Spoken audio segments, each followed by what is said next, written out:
જમ્મુ કાશ્મીરના પહલગામમાં જે આતંકવાદી હુમલો થયો ને 25 થી વધારે લોકોને મારવામાં આવ્યા, ત્યારબાદ દિલ્હીની અંદર સર્વપક્ષીય બેઠક યોજવામાં આવી. આ બેઠકની અંદરથી એક વાત સ્પષ્ટ સાબિત થાય છે કે જ્યારે દેશ પર આંચ આવે છે, દેશ પર સવાલ ઉઠવામાં આવે છે અને દેશના લોકોને કોઈ જાની હાનિ પહોંચાડવામાં આવે છે, ત્યારે પક્ષ વિપક્ષ રાજનીતિ આ બધું જ સાઈડમાં મૂકી અને એક ભારતીય તરીકે આપણે શું પગલાં ભરવા તેને સંમતિ આપણે આપવી જોઈએ ને આજે એવું જ થયું છે.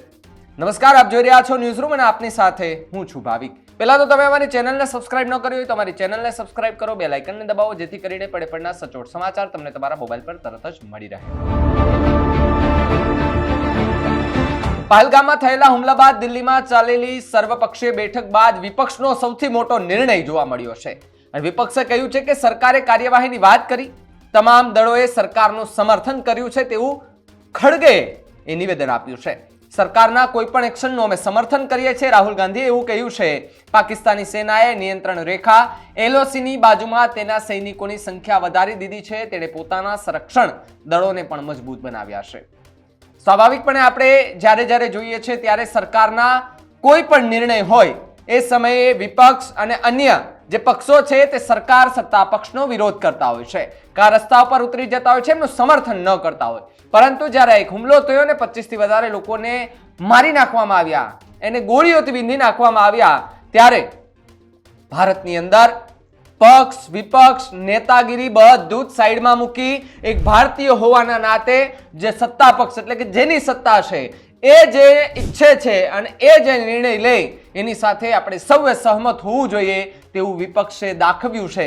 રાહુલ ગાંધી, ખડગે, આ બધા જ લોકો, મલ્લિકાર્જુન ખડગે સહિતના તમામ વિપક્ષના નેતાઓ, દિગ્ગજ નેતાઓ એ સર્વપક્ષીય બેઠકમાં હાજર રહ્યા હતા અને જે કંઈ નિર્ણય લેવામાં આવ્યા છે એ નિર્ણયોનું સમર્થન કરવામાં આવ્યું.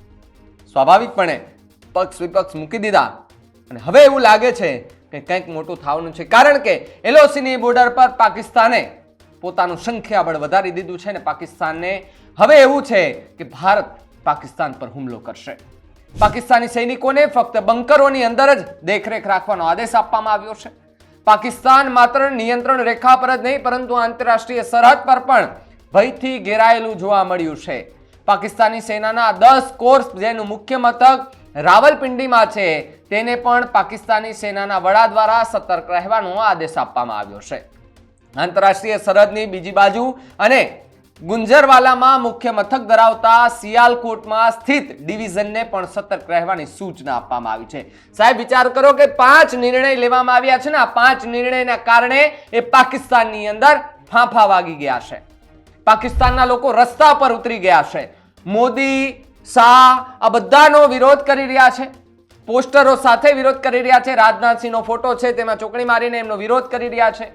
સાહેબ, વિરોધ કરવાથી કશું જ નહીં થાય, તમારા કરેલા કર્મ તમારે અહીંયા જ ભોગવવા પડશે. આતંકવાદીની આ જળમૂળ તો એ પાકિસ્તાનમાંથી આવે છે.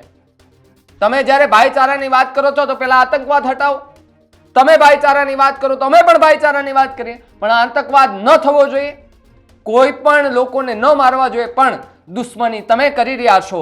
અને જ્યારે ભારત દુશ્મની પર ઉતરશે ત્યારે એ પાકિસ્તાનની અંદર ભૂખમરો તો છે જ, પાણીનો મરો પણ આવશે અને લોકો ત્યાંથી પાકિસ્તાન છોડવા મજબૂર થશે. સાહેબ, તમે બાંગ્લાદેશની વાત કરો, તમે પાકિસ્તાનની વાત કરો, આ બધા તમે એક જ છો, કારણ કે એ જમ્મુ કાશ્મીરમાં થયેલા પહલગામ હુમલામાં ભારત સરકારે સુરક્ષાની ખામી પણ સ્વીકારી લીધી છે. સ્વાભાવિક છે, સરકારની જે ભૂલ હતી, સિપાહીઓની જે ભૂલ હતી સ્વીકારી લેવામાં આવી છે, પણ સાથે સાથે જળ સિંધી મામલે મોટા ભાઈના ઘરે મહત્વપૂર્ણ બેઠક યોજવામાં આવી હતી. આ સરકાર પોતાની ભૂલ ભાગ્યે જ સ્વીકારે છે, બાકી માથું ભીતીને અફડવા બરાબર છે. સાહેબ, જ્યારે આવું કંઈ થાય છે ને ત્યારે સરકાર માત્ર તાઇફાઓને બફાટ કરતી જોવા મળે છે, પણ આ વખતે સરકારે પણ સ્વીકાર્યું છે કે અમારી ભૂલ છે, અમારી મિસ્ટેક થઈ ગઈ, ખામી રહી ગઈ છે અને આ કારણે જ એનું થયું છે.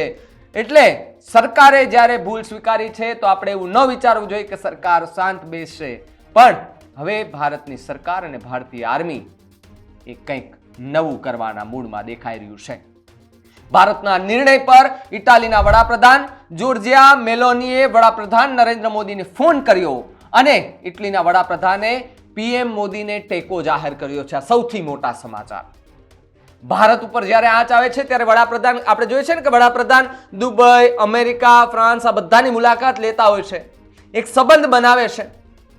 મોટા મોટા દિગ્ગજ ઉદ્યોગપતિથી લઈને મોટા મોટા જે સિટી છે ત્યાંના વડાઓ સાથેની બેઠકો યોજે, એમની સાથે સમિટમાં જાય, સમિટમાં ભાગ લે, એમની સાથે ભોજન લે.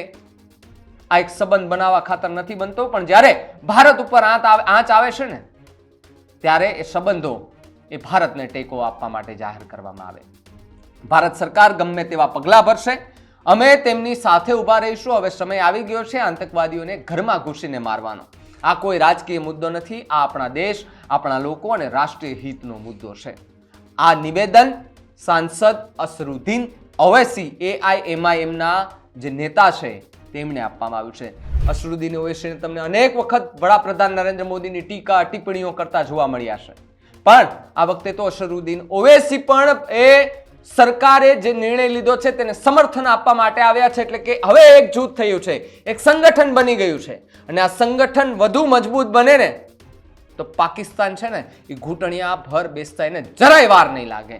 અને આ નિવેદનો છે અમુક જે સામે આવ્યા છે, એ નિવેદનો જોતા એવું લાગે છે કે હવે પાકિસ્તાન ફરી એકવાર એના પગ પર કુહાડી મારવા માટે તૈયાર થઈ ગયું છે. જોકે મારી દીધી છે, લોહી નીકળી ગયું છે, ત્યાં દૂધના ફુવારા નથી થતા, ત્યાં પણ લોહીના ફુવારા જ થાય છે. એટલે પાકિસ્તાને કરેલા અને પાકિસ્તાને આતંકવાદીઓએ કરેલા કર્મ અને અહીંયા જ ભોગવવા પડશે. સાહેબ, એને તો ભોગવવા પડશે, સાથે સાથે પાકિસ્તાનમાં રહેનારા એ નાગરિકોએ પણ ભોગવવા પડશે. આ મુદ્દાને લઈને તમારું શું માનવું છે કમેન્ટ કરીને ખાસ જણાવજો. જોતા રહેજો ન્યૂઝ રૂમ. નમસ્કાર.